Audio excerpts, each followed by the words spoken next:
for sure. Radio show or whatever show you like to do. So what am I doing? I'm working on organizing a lot of stuff, and we'll be doing stuff with possibly a miniature time traveling.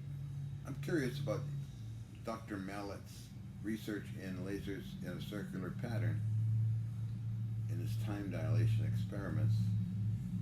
I'd like to see what's possible to affect atomic clocks, normal time and other time. Also, has been discovered in some of my stuff I used to do, which I'll be doing again. There seems to be portals that open up when things vanish and reappear. Dr. Thurston Ludwig filmed high definition footage for 2 weeks. I got a lot of unusual things happening, plus a pendulum that vanishes. Now, this happened before in other tests with Canadian government folks and other people.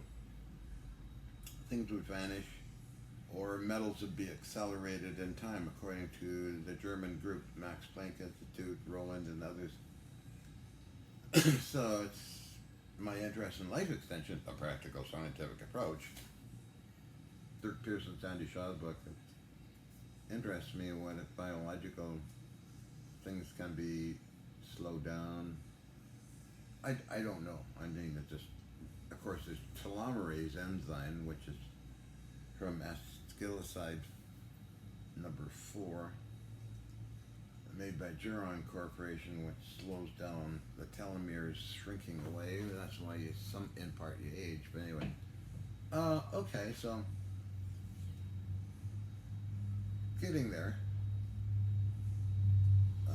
Thanks for offering for me to be on your radio show. It's just that at that time, 5, I'm not in internet contact. I'm usually here doing things.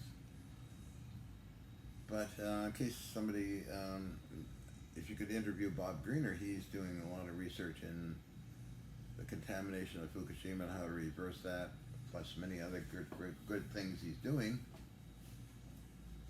Let's see what else. Yeah, Bob Greener's really good at his diction and English. Would be an excellent guest for your show. Let's see, anything else is going on. Marianne Heine starred in Ark of the Covenant Revealed.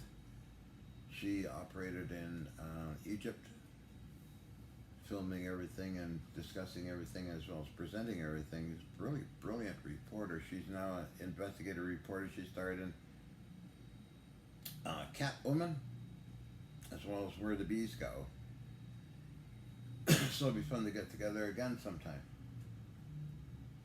I believe she's in San Francisco. I don't know. But we had a lot of fun. Never met in real life. Just let our producer Bruce Burgess and Renee Barnett and Rudy Fishman, cameraman, cover us in Canada, in New Westminster, British Columbia, with Dan, the custom woodworker, who actually built the Ark. Then we tested at Nigel's P&J Metals store in Surrey, British Columbia. Or is it Richmond? Oh, it's Richmond, sorry. So, yeah, it would be cool to get something documented and see what I can do.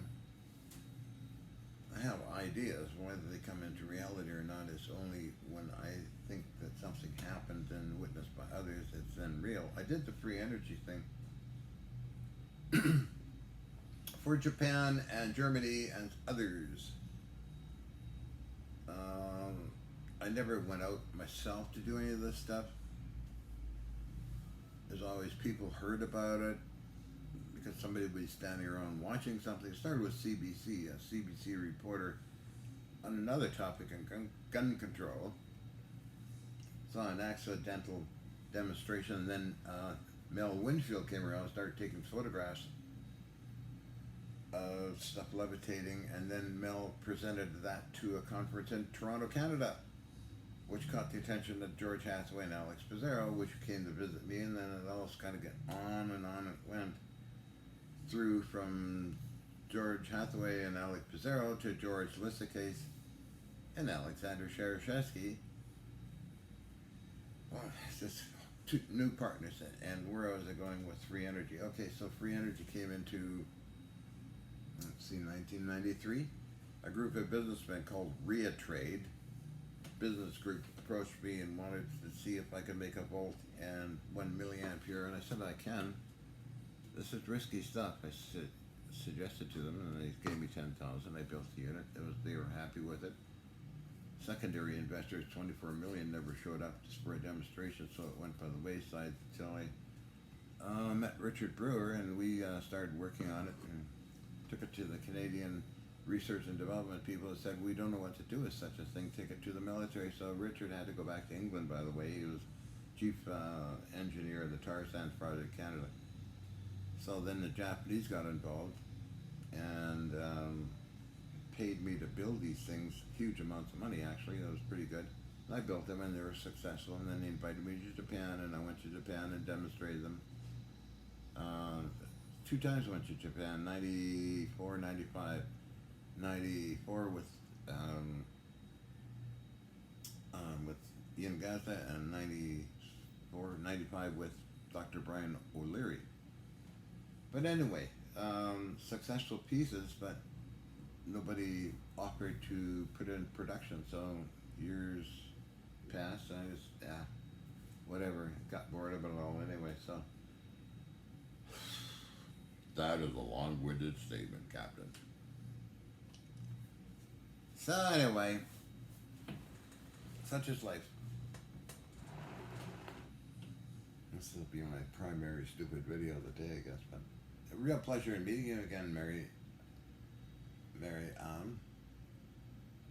And your knowledge of Egypt would be interesting. I was in Egypt in 1993 for a couple of weeks. I went to Cairo, then down to Luxor, and went out kind of like from Luxor to these different areas like Karnak and all these cool places. I got to see the pyramids too, and the Sphinx at that time was blocked off. Nobody was allowed into it or near it, really, but